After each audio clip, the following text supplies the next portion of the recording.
Lama tak terdengar rimbanya, JJ Slebeo kini kembali aktif di media sosial. Padahal dirinya sempat menghilang beberapa waktu tanpa publikasi media dan ketenaran, pasca konferensi pers tentang dirinya marah-marah kepada fans.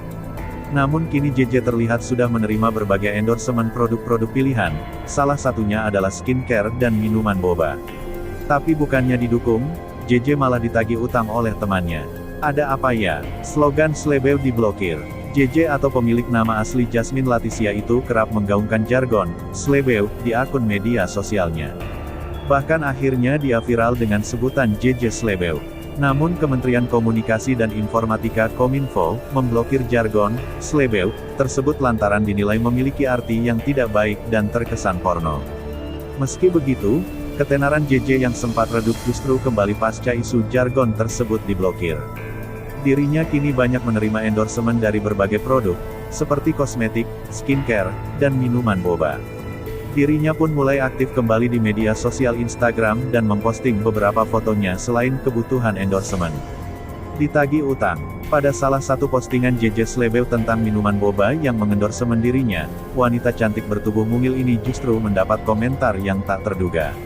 Bukannya mendapat dukungan dari orang terdekat dan kerabatnya, JJ justru malah ditagih utang. Waduh, kok bisa? Ya benar saja, JJ Slebeo ditagih utang oleh seseorang yang diduga adalah temannya sendiri. Entah pertemanan dari mana, namun orang tersebut meminta JJ untuk bayar utang kepada temannya yang bernama Eka. Namun tak disangka, JJ justru mengaku tak punya utang apapun dengan orang. Bahkan percakapan itu menjadi panjang lantaran saling sahut antar teman yang kekeh menagih hutangnya kepada JJ Slebeo. Utang lu sama Eka jangan lupa dibayar ya, tulis seseorang dalam kolom komentar Instagram @keong911jelikaskaling. Dirinya pun menimpali langsung akun yang menagih hutangnya. JJ mengaku tak punya utang, namun seseorang yang bernama Eka lah dinilai gila harta. Percakapan di kolom komentar terus terjadi, sampai akhirnya orang lain pun ikut menagih utang kepada JJ. Bayar utang J, tulis netter. Sementara JJ sontak membalas dengan tegas. Lo kali yang entar punya utang sama gue di dunia akhirat, timpalnya.